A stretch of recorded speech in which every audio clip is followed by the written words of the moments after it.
So, good morning po. Dito po paggagapangin ang mga ubi. Diyan oh.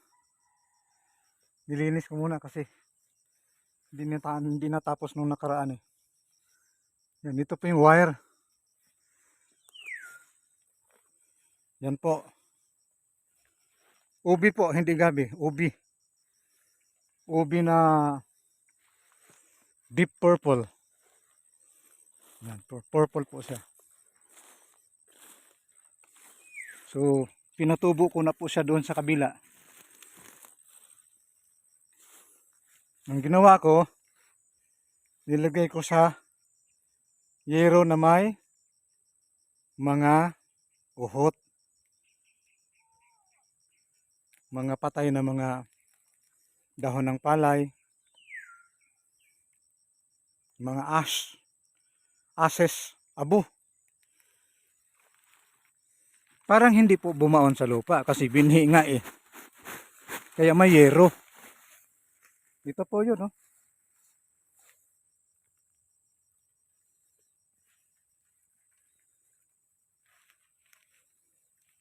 Ito po yun. Yan, oh.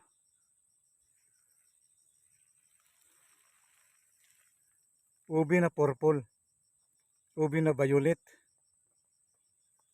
So, ang pagtanim po nito,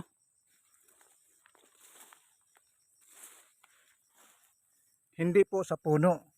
In between, dito sa gitna. Okay?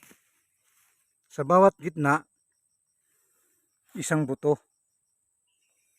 Isang ubi. Binhi ng ubi. Papunta po to doon.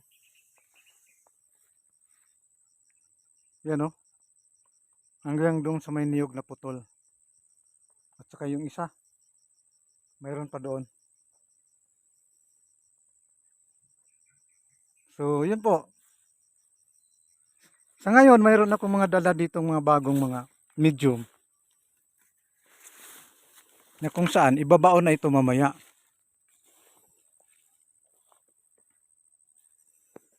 Itansya lang natin ng 1 meter.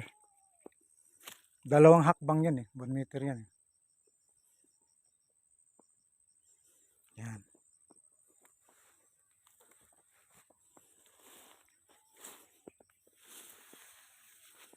Ibabaon naman natin sa lupa yan mamaya.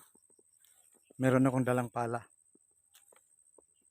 Ini-illustrate ko lang sa inyo. Dinidemonstrate ko lang sa inyo. Mga ganyan pala. Ayan, oh.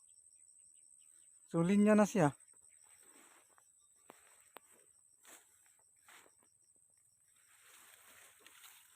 Pagdating ng mga isang buwan, yung mga ubi na yan, gagapang na dito. Pagdating dito sa may wire, matibay na siya. Huwag ka na mag-alala doon. Okay? So marami pang kahoy dyan. Andoon, maraming kahoy. Kaya walang problema ng balag. Okay, grabe po ang pawis, oh, nakita nyo. Pero okay lang yan. It's part of, sabi nga ni Donald Trump, it's part of the deal. Yan. Nabasa ba ninyo yung libro ni Donald Trump, The Art of the Deal? Yan. Kay Sun Tzu po, The Art of War. Yan. Kay Donald Trump, The Art of the Deal. Sa akin naman,